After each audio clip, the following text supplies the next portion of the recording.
Shri R V Babu, ഇപ്പോൾ ഭൂരിപക്ഷത്തിന്റെ താല്പര്യങ്ങൾക്കനുസരിച്ചാണ് ന്യൂനപക്ഷം കഴിയേണ്ടത്, അവരുടെ താല്പര്യങ്ങൾ അംഗീകരിക്കാനുള്ള ബാധ്യത ന്യൂനപക്ഷത്തിനുണ്ട് എന്ന് രാജ്യത്തെ ഒരു ജഡ്ജിക്ക് പറയാമോ? അങ്ങനെ ഒരു പ്രസംഗം നടത്താമോ? എന്താണ് ഹിന്ദു ഐക്യവേദി ഇതിനിൽ കാണുന്നത്?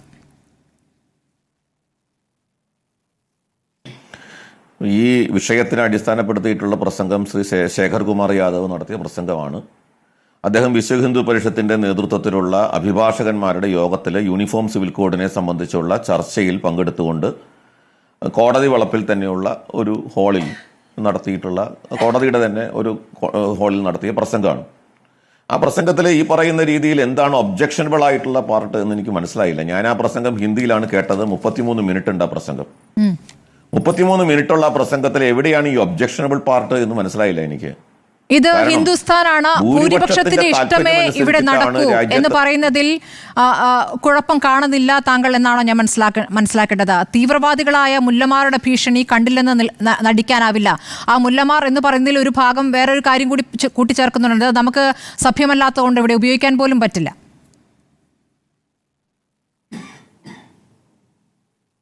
ഞാൻ ഒന്ന് സംസാരിച്ച് ഒരു വരി ഒന്ന് പൂർത്തിയാക്കിക്കോട്ടെ സ്മൃതി. വരി ഒന്ന് പൂർത്തിയാക്കാൻ സമ്മതിക്കൂ? ഇല്ല, താങ്കൾക്ക് ആവശ്യത്തിന് സമയമുണ്ട്. സ്മൃതിക്ക് വ്യത്യസ്ത അഭിപ്രായം ഉണ്ടാവാം, ആവശ്യത്തിന് സമയമുണ്ട്, പറഞ്ഞോളൂ.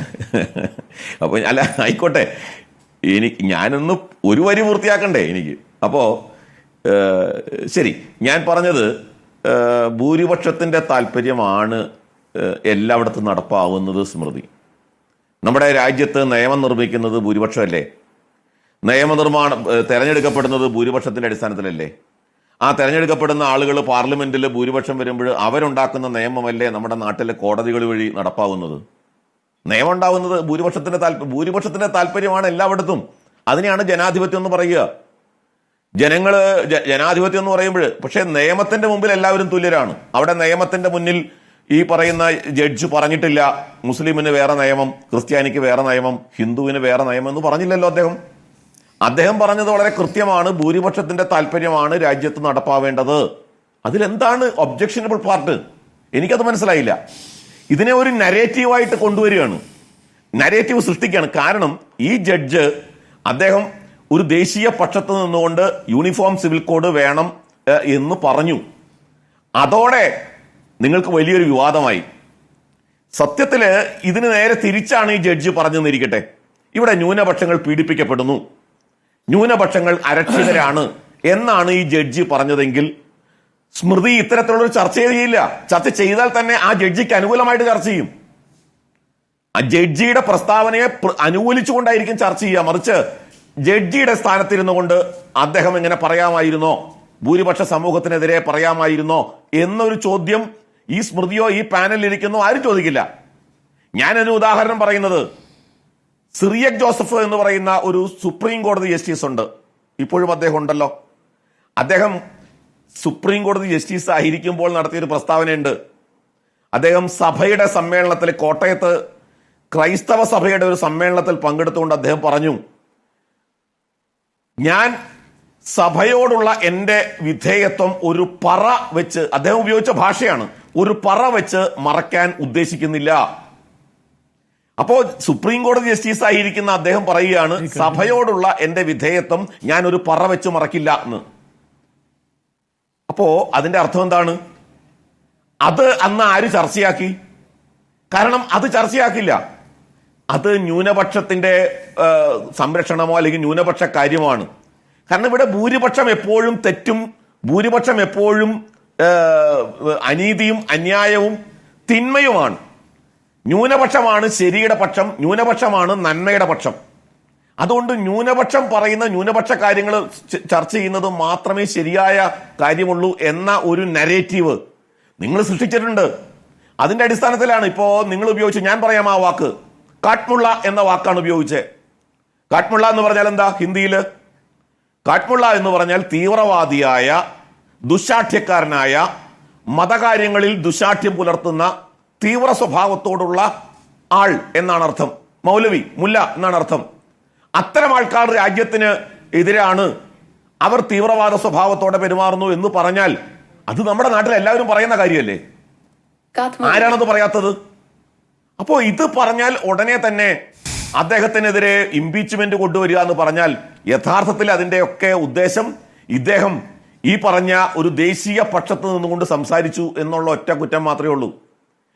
നിയമം പറയാമല്ലോ, ഈ നിയമം നടപ്പാക്കുന്നത് ഭൂരിപക്ഷത്തിന്റെ ഇംഗിതത്തിന് അടിസ്ഥാനത്തിലാണെങ്കിൽ പിന്നെ പ്രത്യേകം വാദം കേൾക്കലും വിധി പറയാൻ ഇത്ര ദിവസം എടുക്കലൊന്നും വേണ്ടല്ലോ. ഭൂരിപക്ഷം ഇതാണ് പറയുന്ന, വിധി നടപ്പാക്കാം, അങ്ങനെ മതിയല്ലോ. ജനാധിപത്യം എന്നാൽ ഭൂരിപക്ഷത്തിന്റെ തീരുമാനങ്ങൾ നടപ്പാക്കലാണെന്നാണ് താങ്കളുടെ മനസ്സിലാക്കൽ, അല്ലേ?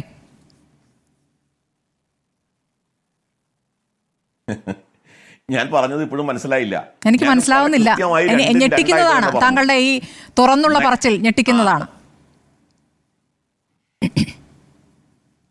ഞെട്ടാം, കാരണം നിങ്ങളിനി ഞെട്ടാനിരിക്കുന്നേ ഉള്ളൂ. കാരണം നിങ്ങൾ കുറെ നാളുകളായിട്ട് ഉണ്ടാക്കിയിട്ടുള്ള കുറെ നരേറ്റീവ്സ് ഉണ്ട്. ആ നരേറ്റീവ്സ് ഓരോന്നായിട്ട് തകർക്കുമ്പോൾ നിങ്ങൾ ഞെട്ടും. നിങ്ങൾ ഹിന്ദു എന്ന് കേൾക്കുമ്പോൾ ഇപ്പൊ ഞെട്ടുന്നു.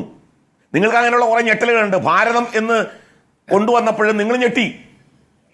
റിപ്പബ്ലിക് ഓഫ് ഭാരത് എന്ന് കേട്ടപ്പോൾ നിങ്ങൾ ഞെട്ടി. അങ്ങനെ നിങ്ങൾക്ക് ഞെട്ടലുണ്ടാവും. ഇനിയും ഞെട്ടാനിരിക്കുന്നേ ഉള്ളൂ.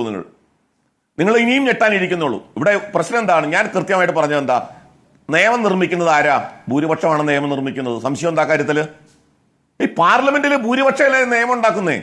അല്ല ന്യൂനപക്ഷമാണോ നിയമം ഉണ്ടാക്കുന്നേ? അതെല്ലാ കാലത്തും അങ്ങനെ തന്നെയാണ്. ഇവിടെ പക്ഷെ കോടതികളിലെത്തുമ്പോ ജസ്റ്റിസ് യാദവ് പറഞ്ഞോ അവിടെ നിയമത്തിന്റെ മുമ്പിൽ മുസ്ലിം വേറെയാണ്, ക്രിസ്ത്യാനി വേറെയാണ്, ഹിന്ദു വേറെയാണെന്ന് പറഞ്ഞില്ലല്ലോ അദ്ദേഹം. അതിനെക്കുറിച്ചും അല്ല അദ്ദേഹം പറഞ്ഞത് യൂണിഫോം സിവിൽ കോഡുമായി ബന്ധപ്പെട്ട ചർച്ചയിൽ പങ്കെടുത്തുകൊണ്ടാണ് പറഞ്ഞത്. അവിടെ കൃത്യമായിട്ട് അദ്ദേഹം പറഞ്ഞു ഭൂരിപക്ഷത്തിന്റെ താല്പര്യം, ഈ രാജ്യത്തെ ഭൂരിപക്ഷം ആളുകളും യൂണിഫോം സിവിൽ കോഡിന് അനുകൂലമാണ്. യൂണിഫോം സിവിൽ കോഡ് വേണം എന്ന ആഗ്രഹം പ്രകടിപ്പിക്കുന്നവരാണ്. പരമോന്നത നീതിന്യായ പീഠം പലതവണ അത് ആവർത്തിച്ച് ആവശ്യപ്പെട്ടിട്ടുള്ളതുമാണ്. അതിലെന്താണ് ഇത്ര തെറ്റ്? അപ്പൊ നിങ്ങൾക്ക് ഇപ്പൊ ഇവിടെ നേരത്തെ സ്മൃതി പറയുകയുണ്ടായി കർണാടകയിലെ ഒരു കോടതി ജഡ്ജിന്റെ പ്രസ്താവന. മൈസൂരിനെ കുറിച്ചല്ല സ്മൃതി, അത് തെറ്റിദ്ധരിച്ചിരിക്കുന്നു. ആ സ്മൃതി കേട്ട വാർത്ത ഒന്നുകൂടി ഒന്ന് ചെക്ക് ചെയ്യണം. ആ കർണാടക ഹൈക്കോടതി ജസ്റ്റിസ് ബാംഗ്ലൂരിലെ ഒരു സിറ്റിയെ കുറിച്ചാണ് പറഞ്ഞത്. എവിടെയായാലും ബാംഗ്ലൂരായാലും മൈസൂരായാലും ഒരു സിറ്റിയിൽ ഓട്ടോറിക്ഷയിൽ 10 പേരെ തിക്കി നിറച്ച് കൊണ്ടുപോയാൽ അത് പാകിസ്ഥാനാണെന്ന് എങ്ങനെയാണ് പറയുക? ആ പറഞ്ഞതിന്റെ അർത്ഥം എന്താണ്? അന്യമത വിദ്വേഷം ആ പ്രതികരണത്തിലില്ലേ?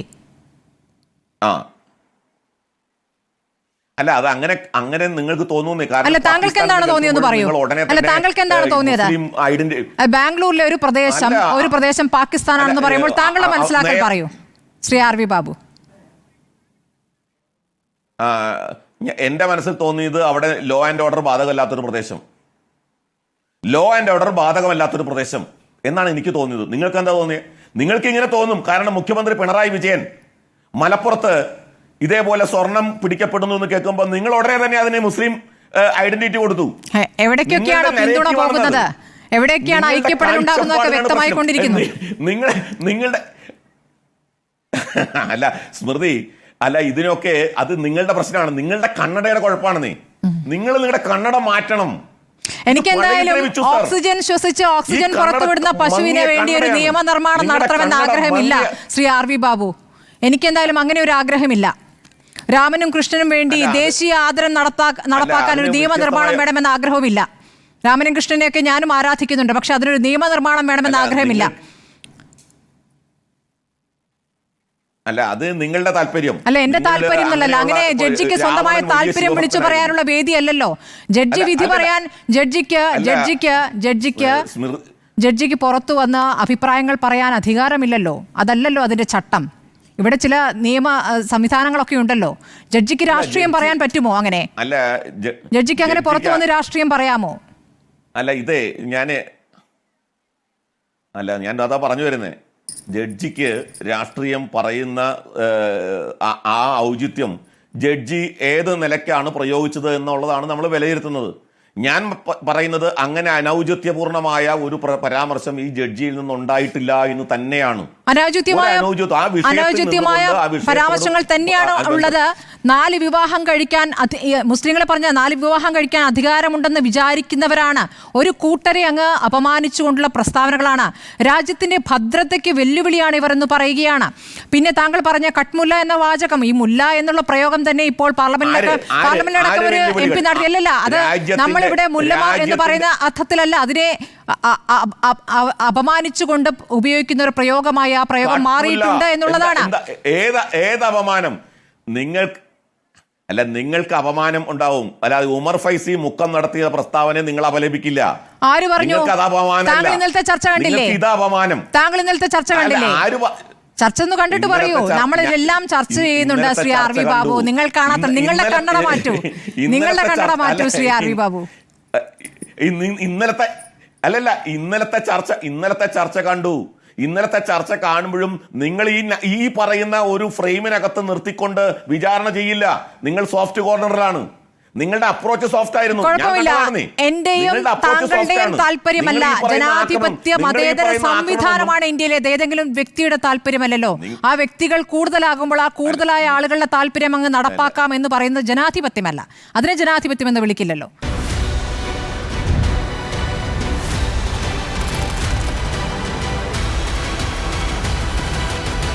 ഡിബേറ്റ് വിത്ത് സ്മൃതി പരുത്തിക്കാട്.